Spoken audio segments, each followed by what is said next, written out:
Shut up! If you don't like it, then get the hell out of here. I'm completely fine with you. You should even be thankful that you get to be here.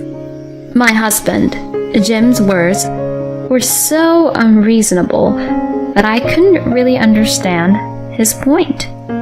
So I decided to make up my mind with everything he had said just now. I will not obey to a guy like him anymore. My name is Rachel. I am 37 years old, and I am a full-time housewife. My husband, Jim, and I have been married for 10 years. We have a 7-year-old son, Kyle, and our family of 3 was living happily together. My husband originally graduated from a prestigious university and works for a well-known company. Because of this, he had a bit of an arrogant side to him, and he would always try to one-up me. When we were dating, though, I did feel that he was trying to be the man and lead me everywhere, and I thought he was someone I could definitely rely on. But after we got married and had our son, I sometimes felt that his harsh words and strict manners were a bit of a hassle. I had a really hard time when I got into an argument with him because he was so convinced that he was absolutely right, that he would try to talk me down, no matter what my opinions were, or what I made my point on in the argument. Eventually, I learned to let it go, thinking positively that actually defeat is victory. And I think that's why our marriage has lasted for 10 years. However, recently, I have another concern about my husband. That is that my husband is addicted to gambling. When we were first married, he used to gamble on horse races and other games just for fun. But he swore to me that he would never burden our family finances from gambling. And in fact, he really only enjoyed it within the limits of his own allowance that he'd get from his earnings. Then, just recently, he got lucky and hit the jackpot. He won some money at the lottery. My husband was so excited that he told us, I'll buy you anything you want. And he paid off the remaining house loan with that money he won from the lottery. And still, there was some money left over. But my husband began to gamble with what was left. So, the amount of money he would spend at gambling became larger and larger. On weekends, he used to take our son to the park or drive a car to take him somewhere. But recently, he has been collecting and analyzing information about horse racing from the internet and other sources, and compiling it into a notebook. And since the gambling amount is really large, when he loses the gamble, his mood goes really bad. But when he wins, he gets carried away and says, I'm going to use this as a campaign fund and bet more this time. So, if you look at it in general, the money has not increased at all. When I pointed this out to him and suggested that he save his money little by little, he brushed it off with, Shut up. You're an amateur and you know nothing about gambling.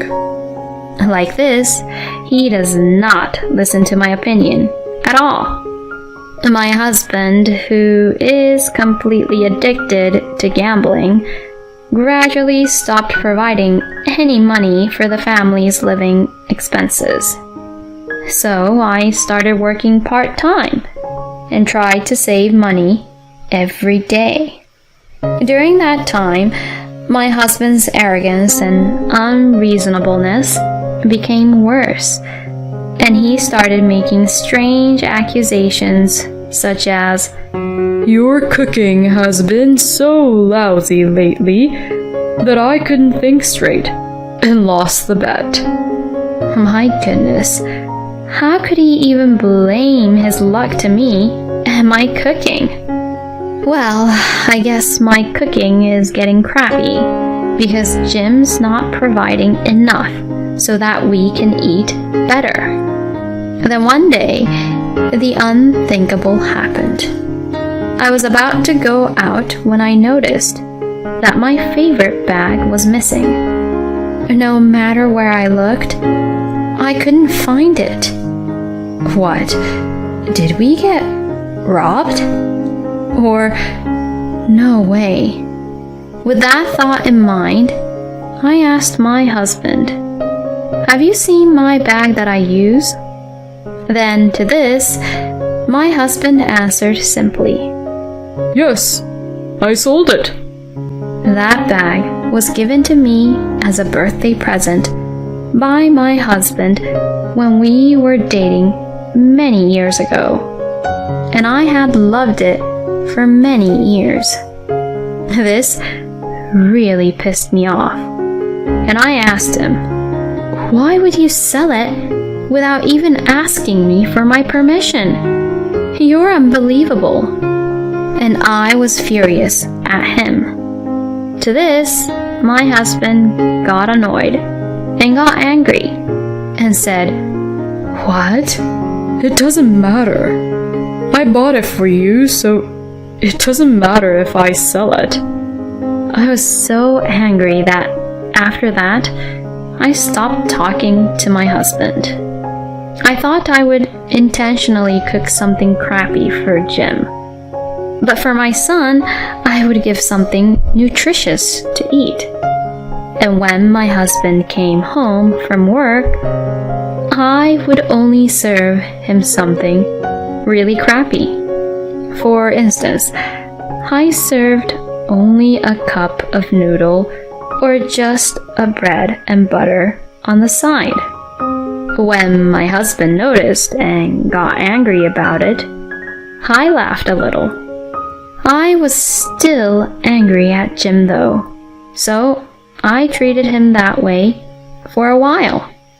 But my husband was still a proud, arrogant man. So now he started getting takeouts and eating it only for himself. At first, it was burgers from fast food restaurants or pre-made meals from the store. But then he started buying steaks to show off how good it was for me. He would say, Oh, this steak is so thick and tasty. Amazing.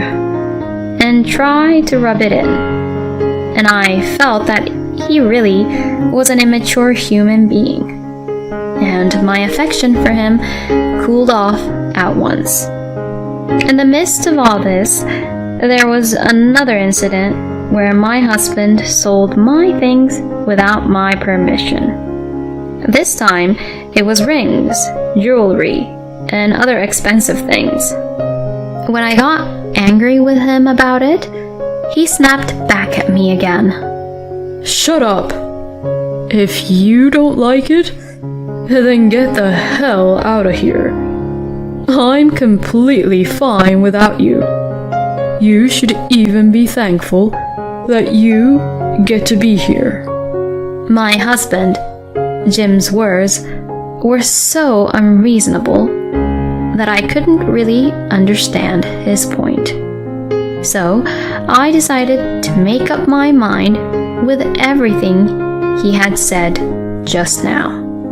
I will not obey to a guy like him anymore. While my husband was at work, I packed up my belongings and took my son back to my parents' house. My parents were surprised to see us arrive with our large bags, but when I explained the situation, they were outraged at my husband and told me I could stay as long as I wanted. I did not return back to where my husband was for another 2 weeks after that. During that time, I never heard anything from my husband. I guess he is an arrogant man and can't bring himself to contact me.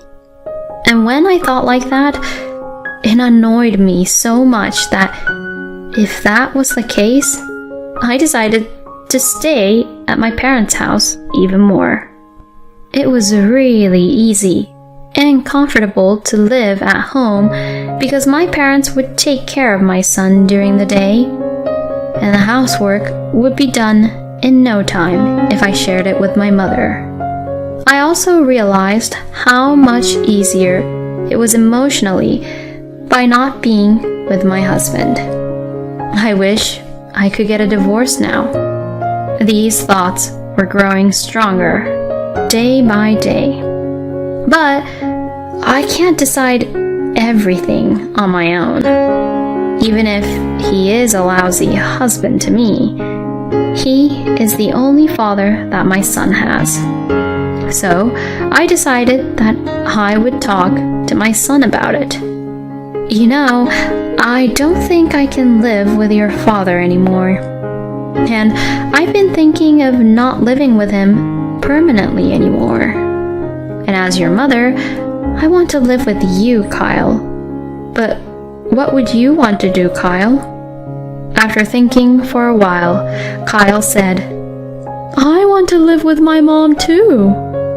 And then he said, Lately, Dad is kind of scary. It's like he's obsessed with something. I knew it. Kids do closely and carefully look up to us parents, huh? I should not underestimate Kyle just because he is only 7 years old. I was happy for my son's growth, and at the same time, I decided to divorce him. Then I went back to the house where I had lived with my husband for the first time in 4 weeks. When I entered the house for the first time in a long time, I smelled a really terrible and tremendous odor. The house was in a terrible condition. Clothes were undone, dishes were dirty and unwashed, and cup noodles and pre-made frozen meals were just left on the table after eating. I wanted to discuss the issue as privately as possible, but I knew I could not be in a proper state of mind in the midst of such a foul odor. So I sent a message to my husband and told him I would be waiting for him at a cafe near our house. Later, my husband came to the cafe after work. My husband grinned and said, What's wrong? Finally feeling sorry for what you did? As he sat down on the seat across from me. I took out the divorce papers from my bag and held them out to him, saying, Let's just get a divorce, please. Huh? Divorce? My husband was surprised, and his eyes widened. I finally realized that I was fine without you. I replied exactly what he had said to me. He turned red and said, How are you going to raise a child by yourself? I won't give you a penny. You can't survive without my income Anyway, I'll have you back at home again, so don't be stupid and come back. Well, the reason you're saying that is because the truth is that it's hard to live without me, isn't it? Huh? You seem to be in a lot of debt. How did you know? I went home first before I came here. What? That home is in such a terrible condition, so I was going to leave right away. But then, I found a bunch of mail on the floor. I had to check to see if there was anything addressed to me, and there were a bunch of consumer loan notices addressed to you. Well, that's... I can see your true intention. The bottom line is that you need someone to do your chores and help you pay off your debt, right? And if we don't split up, you won't have to pay child support. No, that's... But it's useless now. I'm definitely leaving you. I'll hire a lawyer, and I'll get out of this crappy married life from you. Lawyer? I'll make sure you pay child support, and I'll make sure you pay your share of the division of property. If you try to ignore me, I'll send a content-certified letter to your office. And then, everyone at work will know about your horrible debt. Please, don't do that. It's going to affect my credibility at the company. Then, you better pay me what I'm asking for. No way! I don't have that kind of money. Oh?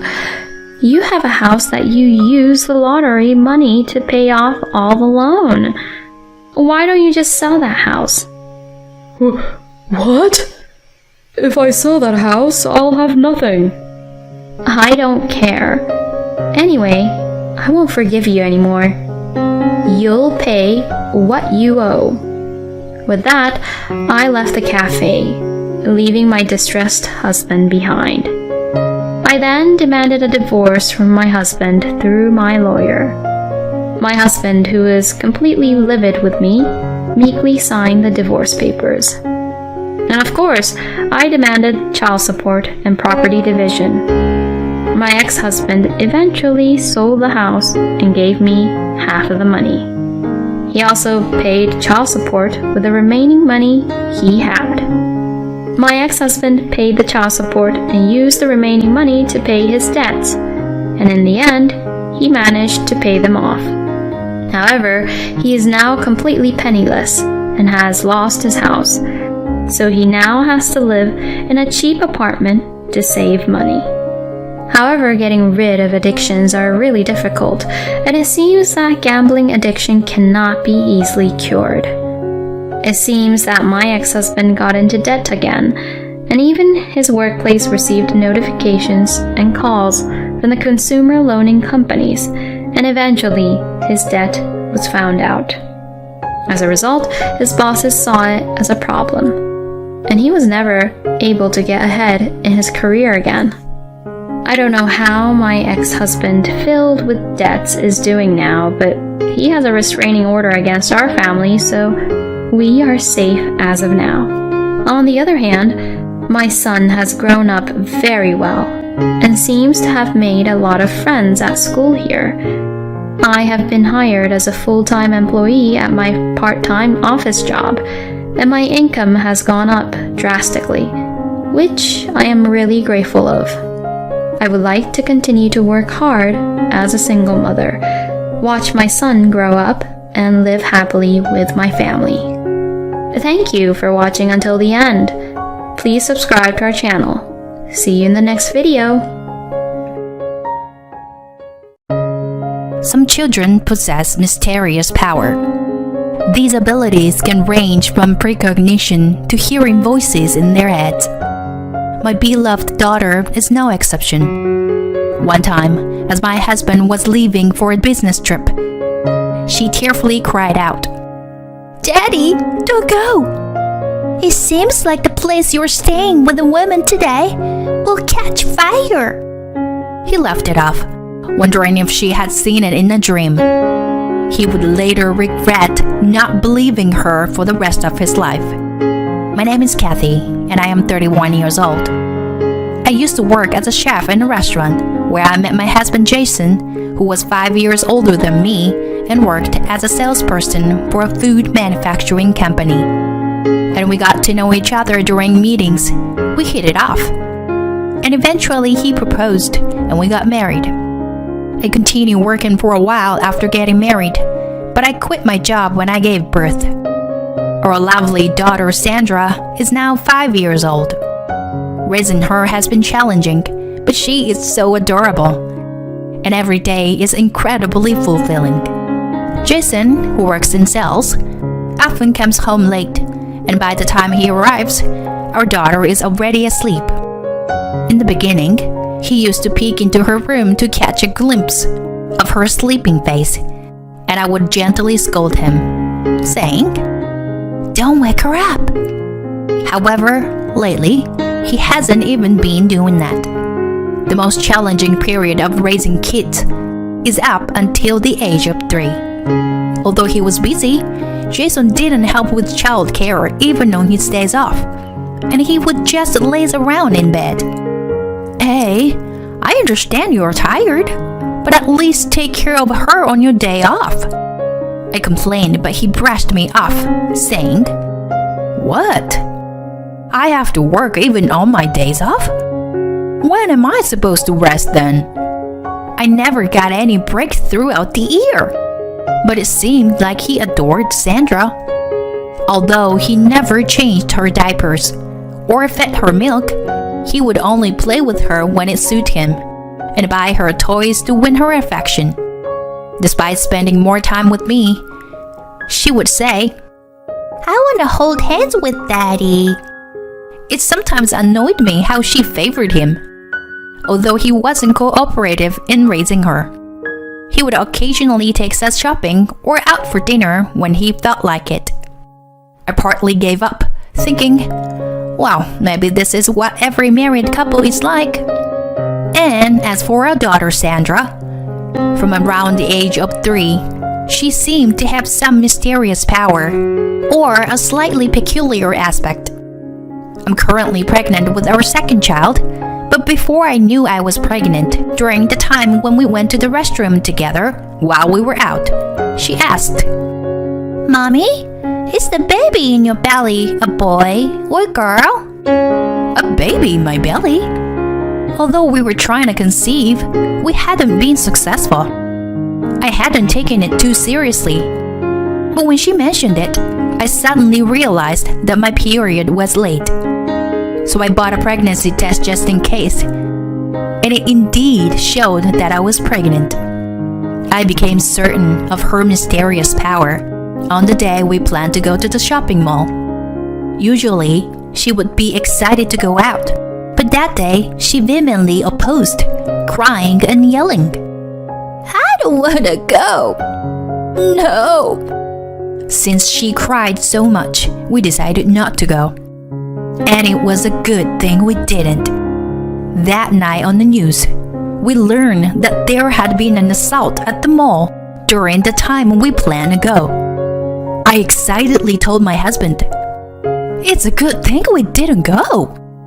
We could have gotten caught up in the accident."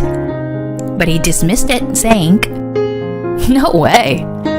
It was just a coincidence."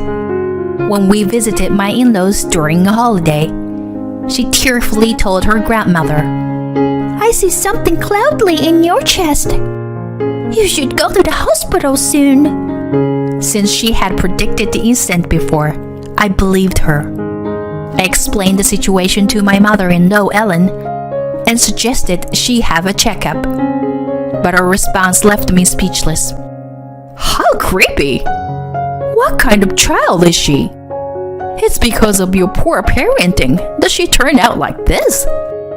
It's not me who should go to the hospital. It's her. Don't let her say weird things outside. It's embarrassing.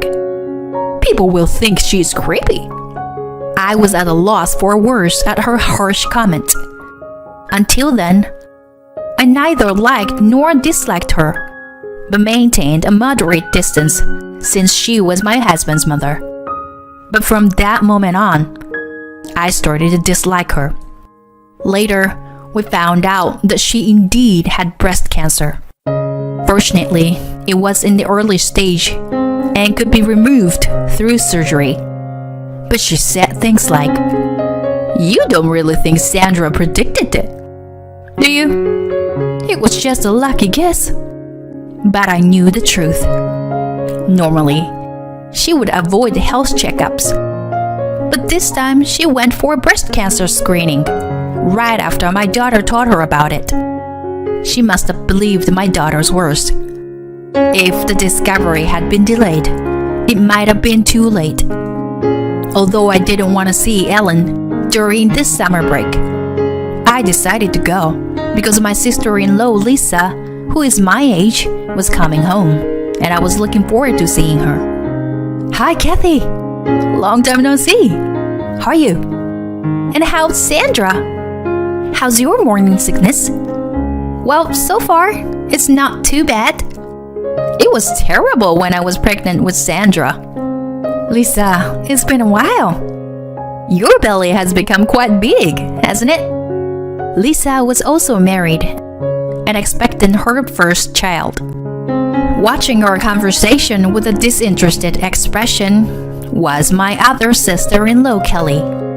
Kelly was like a carbon copy of Ellen. She was the oldest of the 3 siblings and still single at 38. According to Lisa, Kelly couldn't get married because she was mean-spirited, which I completely agree with. When my husband and I went to greet her for our wedding, she said to me, a stranger at the time, "Jason, are you really going to marry this girl? She looks plain, and her clothes are so unfashionable. There must be a more suitable girl for you out there." Until Ellen verbally abused my daughter, I hadn't thought of her as that malicious. But looking back, my father-in-law was always around, and so was my husband. So she must have been putting on a facade. My father-in-law, David, is a quiet person, but he is very kind. Lisa must have taken after him. She is always gentle, smiling, and bright. And since we were the same age, we got along well. I think of her as a real sister and cherish her. At my in-laws' house, they have a big dog named Sam, and my daughter is always eager to see him. She usually goes to play with Sam first, but this time she started making a fuss. "Mom, Sam is in trouble. He says his stomach hurts." "What?" I hurried to check on Sam, but he wasn't crying or showing any signs of pain. "This is ridiculous. She's going to grow up useless if she keeps lying like this," Ellen said, while Kelly joined her in mocking her. "Right? Kathy seems dumb, so Sandra must have taken after her." As for Jason, he said, "Well, Sandra must have just had a dream or something." At that moment, my father-in-law said, "No, I believe what Sandra is saying. Let's take Sam to the vet." He took Sam to the vet, even though his wife disapproved. What a waste of time! When he returned from the checkup, he excitedly said, "Sandra, thank you. Sam had a stomach illness. It would have been too late if we had waited any longer." He hugged my daughter, and she looked happy. "Yes, it seems that Sandra had some kind of precognitive ability," Lisa said. And we all enjoyed the conversation. But Ellen and Kelly remained unimpressed. It was around the beginning of autumn that I started to notice my husband acting strangely. He had always come home late, but his weekend work had increased. "Have you been busy lately? You've been working on weekends a lot more." Yeah. I've been assigned as the leader of a new project." At that time, I believed him and didn't doubt his busyness, as I was aware of his demanding job as a chef. But I began to notice things, like him having flashy things, always paying attention to his phone, and going into bedroom with his phone whenever it rang, which made me increasingly suspicious. Still, I was pregnant and wanted to deny the possibility of infidelity.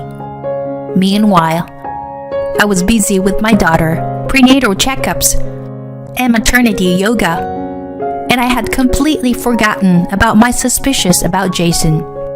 Lisa gave birth during this time, so we went to celebrate and got to hold my new nephew.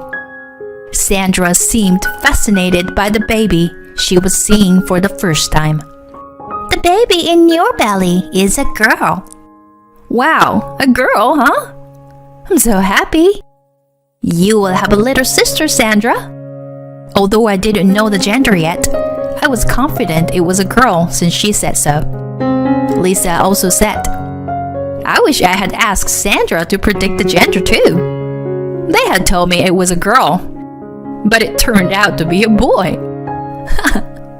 We laughed together. A few months before my due date, the home phone rang, and when I answered, the caller introduced herself as Anne, my husband's junior from work. She said that she was carrying my husband's child. I had almost forgotten about it, but as I recalled his suspicious actions, I felt both a sense of "I knew it" and anger at being deceived while pregnant. Jason probably thought that since I wasn't working and was pregnant, I couldn't divorce him and took the situation lightly. For some reason, I had a strong feeling that her pregnancy was a lie. "Well, congratulations," I said excitedly, which she probably hadn't expected. Not knowing how to respond, she seemed confused as I asked, "So, in other words, you want us to divorce, right?" Yes. That's inconvenient because I'm pregnant too. Can you at least wait until I give birth? You can wait that long, right?" "Of course. I should be the priority since I'm his wife." Perhaps finding me creepy, she quickly hung up the phone. Although I had a faint suspicion of his infidelity, I never thought the person involved would call me directly. But I saved myself the trouble and expense of hiring a private investigator to look into his affair. So I started to find the situation amusing and even funny. But what should I do now? Can I really manage on my own? After divorcing my husband when our second child is about to be born? While divorce seems inevitable, I decided to seriously consider what to do next without telling Jason about the call. Life went on as if nothing had happened, until one day my husband announced he was going on a business trip. But given his excitement and cheerful demeanor, I was convinced he was going on a romantic trip with a woman named Anne. "Oh, you're working so hard. What's the business trip to? I need to know where you are, just in case something happens. And I need to get a hold of you." When I said that, his face tensed for a moment. But he composed himself, took out his smartphone from his bag, and wrote down the hotel's address. He probably wrote down the contact information from a previous actual business trip. On the day of his departure, as I handed him his bag, I said, "Take care and have a safe trip." Sorry to leave you while you're pregnant. Please take care of Sandra. If anything happens, you can call my parents' house. He spoke kind words to me, trying to sound convincing. At that moment, Sandra cried out to her father, who was leaving for his trip. "Daddy, don't go! It seems like the place you were staying with the woman is gonna catch fire today." What are you talking about? My husband asked. his face clearly flustered. Sandra, did you have another dream? He said, laughing it off as he patted her head. By not believing her this time, he would regret it for the rest of his life. I panicked, thinking that what she said might come true. I tried to desperately convince him not to go, but he wouldn't listen. That day, I couldn't relax and paced around the house. When I talked to David, he and Lisa came to our home. I'm sorry, David. And you too, Lisa. Is my nephew okay? I know you were here to take it easy. Sorry for making you bring him along while you were going through so much. No, it's fine. I'll put him to sleep here. I don't want to stay at the house with my mom and sister anymore. Kelly is sarcastic, and my mom is nagging. Oh, speaking of my brother, I explained everything to them, and David said, There's no doubt that what Sandra says is true. She saved Sam that time. My idiot son is really pathetic. I wouldn't stop him, but would he answer the phone if I called? He tried calling, but as expected, Jason didn't pick up. A few hours later, the worst happened. I received a call from an unknown number, and when I answered, it was from a hospital. It wasn't a hospital near his supposed business trip location, but one in another city. They told me that Jason had been caught in a fire while he was with the woman. The apartment was probably where Annie lived. I asked Lisa to watch Sandra and went to the hospital with David. There, my husband lay in bed, his body injured and suffering from burns. Although the surgery went well, he had sustained spinal cord damage when he jumped out of the window to escape the fire. And there was a possibility he would need care due to lingering effects. I decided to tell him about the divorce once he woke up. A few hours later, when he opened his eyes, he noticed his father and me. Oh, Kathy and Dad, thanks for coming. There was a fire accident on my business trip. I'll need to be hospitalized for a while. Sandra's words really do come true. I'm surprised. I'll be causing trouble for a while, so please bear with me. I was dumbfounded by his feeble words. You know, I already know. You were at your mistress's house and got caught in a fire, right? What do you mean, bear with you? I confronted him calmly. He looked frustrated for a moment, but then brazenly said, Well, let's just forget about that. It was just a momentarily lapsed. Rather, I'll need your help from now on. You're my wife, so it's only natural that you help me, right? That's when David, who had been listening silently, spoke up. Don't be ridiculous, son. Do you understand what you've done? Kathy is raising Sandra while being pregnant. How dare you have an affair when things are so tough for her? I don't care about you anymore. If you want someone to take care of you, ask your mistress. What? Is that what a father would tell his son? Kathy, this was just a fling. A fling? You don't think I'm serious, do you? She won't take care of me. Let's just be happy.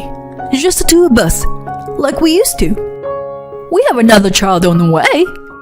Fed up with my husband's selfish words, I said, That's it. We're done. Let's get a divorce. I placed the document on the table. Are you kidding me? Divorce? I'm in this condition. Don't whine about a one-time affair. Who do you think has been supporting you all this time? Just as I was about to yell at him, the curtain next to us suddenly opened, and I was startled. A young woman appeared. I've been listening quietly, And you just keep saying selfish things. You just ran away from the fire without me. You said I was a better woman, and that you would divorce your wife and marry me. And now you say it was just a fling? Listening to the conversation, I knew this woman must be the mistress. Anne, you're right. Of course, it's like that. It's just lip service for a married man. He called her Anne. No doubt the woman who had called. I had no sympathy for her, but I thought what he did to her was terrible too. She seemed to have been rescued with lighter injuries than Jason, but she looked like she could burst into tears at any moment. If her pregnancy was real, I wondered if her unborn baby was okay. Anne, how's your baby? Is everything okay? Jason looked at me, wondering why I would ask that. Don't worry, the pregnancy was a lie. He just couldn't make up his mind. I just wanted to push him to get a divorce from you. You lying about being pregnant? You're terrible, he yelled. But he had no right to say that. You are the one who's terrible. You said I was just a fling, right? Then there is no problem. Goodbye. As she tried to close the curtain while crying, I stopped her. Wait, Anne. I'm sorry about your injuries, but I'll be claiming compensation for emotional distress. It's only natural since you got involved with the married man. Hearing my words, she silently closed the curtain. I'll also be claiming compensation from you, Jason. I'm about to give birth, so you'd better cover the childbirth expenses as well. My husband, probably thinking he wouldn't be charged, made a dumbfounded face. No way! You can't do that! I won't be able to work for a while, he said, looking at me with the pleading eyes. But I felt no sympathy for him and shook my head. Then, can you lend me some money? No way. It's your own fault. Take responsibility and pay for it. Please, Kathy. I admit I was wrong. I'll be a better man for you. So don't abandon me. No matter how much he called out, we ignored him and left the hospital room, returning home. After I thanked David and Lisa, they went back to their own home. Later, I received a call from my mother-in-law, who had heard about the fire and visited her son in the hospital. How could you be so heartless? He's in such a terrible state. Forgive him for just one affair and help him out. You'll be in trouble without a husband when the baby is born. Sandra is such an amazing child. Let's make use of her abilities from now on. I could hear Kelly's voice chiming in from the background. That's right. It made me think how selfish they both were. It's amazing that you can say such things, especially after calling Sandra creepy. Maybe you should go to the hospital yourself, Ellen. I can't be a family with people who tell their grandchild to go to the hospital and have such crazy mind that they cheat. Sandra and the new baby will be better off without a father like him. If you want to help, why don't you help him yourself? I said at all once. She was yelling and screaming, but I ignored her and blocked her calls. Later, I was able to get a divorce from Jason through a lawyer. Since there was a lot of decisive evidence, I was able to claim a large amount of compensation from both Jason and his mistress Anne. Jason, having lost Anne's affection and being denied help from his father, had no choice but to rely on his sister and his stay-at-home mother.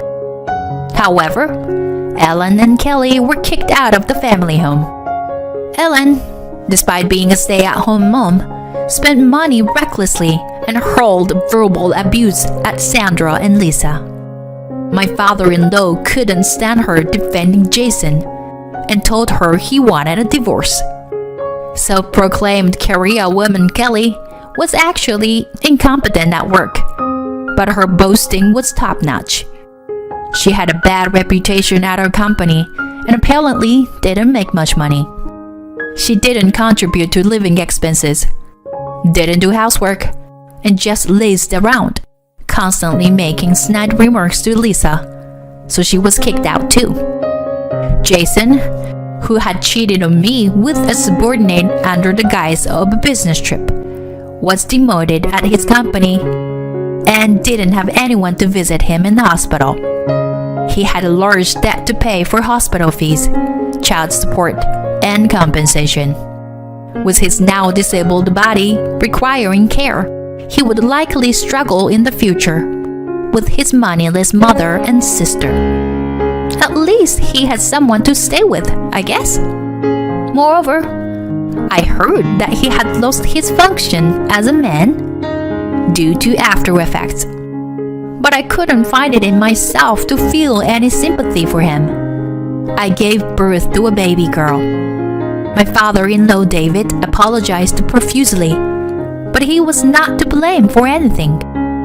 Although David and Lisa are no longer considered family by marriage, we still keep in touch and get together regularly for meals and such, so that our children could have play dates. My mother, who had been away in the custody side taking care of my grandfather, returned home saying, "Your brother and his wife are there now, so your father will be fine." She has been helping me with my daughters. My parents are absolutely smitten with their grandchildren, whom they haven't seen much. I have some savings for a while, and Jason's compensation payments will help me get by. After my baby is about 6 months old, I've arranged to start working at the restaurant again. As my older daughter Sandra grew up, her mysterious abilities gradually seemed to fade away.